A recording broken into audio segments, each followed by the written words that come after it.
गंगा किनारे एक छोटे से गांव में गिरधारी लाल रहता था।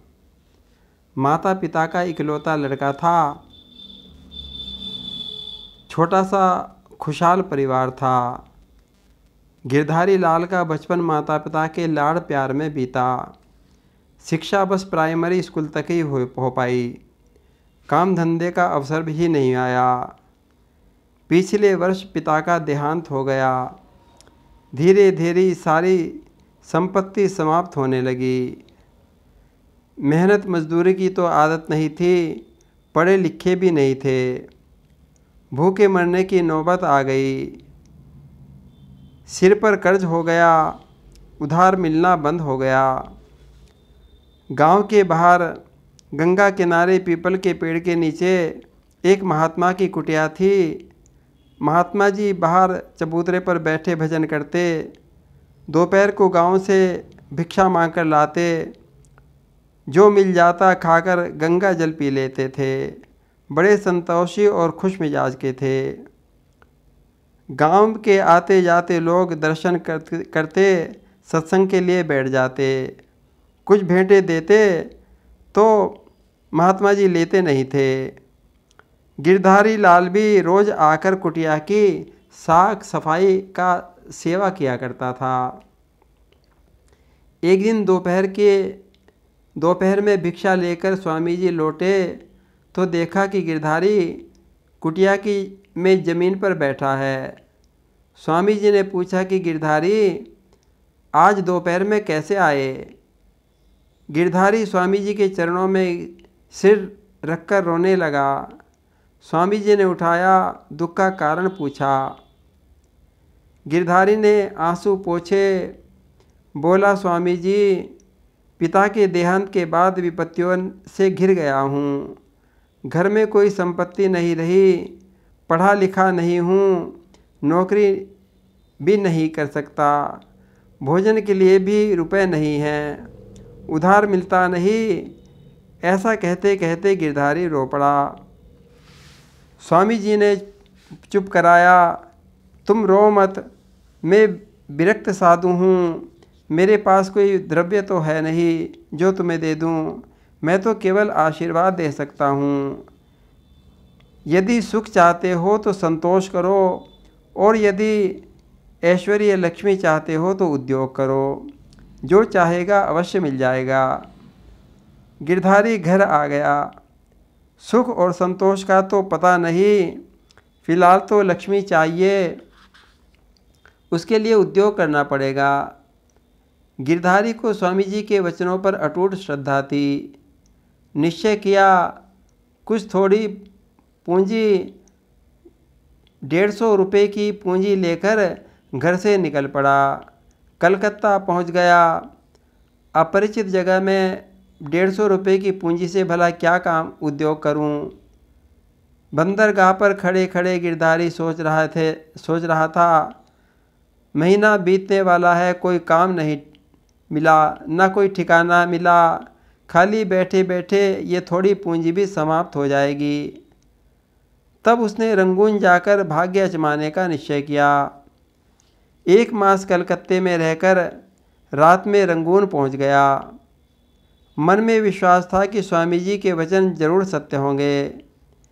जेब में 150 रुपये की पूंजी है। मन में उत्साह भर गया। तभी ऑस्ट्रेलिया से एक जहाज़ आया। उसमें गेहूं भरे थे, बिकने के लिए आए थे। गिरधारी लाल देखने में अच्छे डिलडोल शरीर के थे, कपड़े भी साफ सुथरे पहनते थे। अंतर में मन में कुछ प्रेरणा हुई, भगवान भरोसे कुछ जोखिम उठा लूं। सीधे जाकर जहाज़ के अधिकारी से गेहूं खरीदने की बात करने लगा। जहाज़ के अधिकारियों ने समझा कि बिना दलाल के आने वाला कोई धनिक व्यापारी है। झटपट मोल भाव हो गया। 100 रुपये देकर उन लोगों से गेहूं की बेचने की रसीद लिखवा ली। रसीद लिखवाकर हटे ही थे कि जहाज़ के अधिकारी ने उन्हें फिर बुलाया। अभी अभी कंपनी के मालिक का तार आया है कि गेहूं अभी मत बेचना। गिरधारी लाल समझ गए कि गेहूं के रेट बढ़ गए। उन्होंने खरीदा हुआ गेहूं वापस लौटाने से इनकार कर दिया। जहाज के अधिकारियों ने फिर ऑस्ट्रेलिया तार खड़खड़ाया। गिरधारी लाल से अनुनय विनय की। अंत में 1 पैसा प्रति रुपये के हिसाब से अपना मुनाफा लेकर गेहूं जहाज वालों को ही लौटा दिए और पूरे 13,000 का चेक लेकर गिरधारी नगर को लौट आए। अब तो गिरधारी लाल रंगून के प्रसिद्ध आड़ती हो गए। दिन भर अत्यधिक व्यस्त रहते, न भोजन की सुधि न सोने की सुधि। दिन भर माल आता जाता, हिसाब किताब की हाय हाय से सारा दिन चला जाता। रात्रि में भी विश्राम नहीं। रात को 12 बजे लेटे ही थे कि टेलीफोन की घंटी बज उठी। गिरधारी ने झुंझलाकर तार का कनेक्शन अलग कर दिया। मैं तो इन सब बखेड़ों से तंग आ गया। दिन भर नाचते नाचते थक गया। उसे मनाऊं, उसे संतुष्ट करूं, झुंझलाकर बिजली बंद कर दी। आँख मूंद ली, किंतु लेन देन की चिंता में नींद नहीं आ रही। मैं कहाँ करूं, क्या करूं? सोचने लगा, इससे तो गांव के घर पर ही शांति थी। न चिंता थी न परिश्रम। फिर बिजली का बटन दबाया। पास पड़ी रामायण दिखाई दी। उठा ली। प्रथम पंक्ति पर नज़र पड़ी। उसमें लिखा था, बिन संतोष न काम न साई, काम अछत सपने हो सुख नाही। रामायण बंद कर दी। स्वामी जी की बात याद आ गई। सुख चाहते हो तो संतोष करो और धन ऐश्वर्य चाहते हो तो उद्योग करो। गिरधारी लाल सोचने लगा, मैंने तो संपत्ति को ही सुख समझा था और उसी सुख के लिए उद्योग किया था। संपत्ति तो मिल गई परंतु सुख नहीं मिला।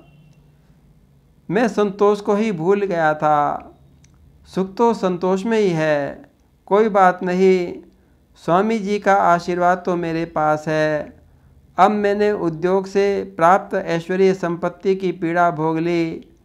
अब और नहीं, अब तो संतोष से ही सुख लूँगा। चाहे धनी हो जाऊं या निर्धन हो जाऊं, किंतु संतोष को नहीं खोऊंगा। दूसरे दिन गिरधारी लाल बदल गए। बेपरवाह की तरह रहने लगे। घाटा हुआ तो ठीक है, कोई चिंता नहीं। नफ़ा हुआ तो ठीक है, कोई नाराज़ हो जाए या खुश हो जाए कोई परवाह नहीं। ना हानि से खुशी, ना लाभ से दुख सुखी। जो भाग्य में और नियति में होगा वो हो जाएगा। किंतु संतोष के करके शकुन नहीं खोने जाने दूंगा। मन में पक्का निश्चय कर लिया। नियति ने पलटा खाया। हालांकि गिरधारी लाल का व्यापार में भी पूरे लगन से लगे रहे, किंतु व्यापार में घाटा होता चला गया। आखिर दिवाला निकल गया। सब कुछ खत्म हो गया। जहाँ से चले थे वहीं पर आ गए। आखिर में 150 रुपये लेकर रंगून से गांव में आ गए। वृद्ध हो गए थे, जैसे तैसे गुजारा कर रहे थे, किंतु चेहरे पर वही मुस्कान और सुकून था। गांव में गंगा स्नान के बाद लौटते समय पीपल के वृक्ष के नीचे स्वामी जी के चबूतरे पर 2 कनेर के फूल चढ़ा दिए। फूल चढ़ाते समय स्वामी जी की याद में आंसू आ जाते, किंतु चेहरे पर संतोष और सुख की मुस्कान बनी रहती थी। और एक दिन लोगों ने देखा, गिरधारी लाल अर्थी पर पड़े मुस्करा रहे हैं। काल भगवान भी उनकी मुस्कान को छीन न पाए।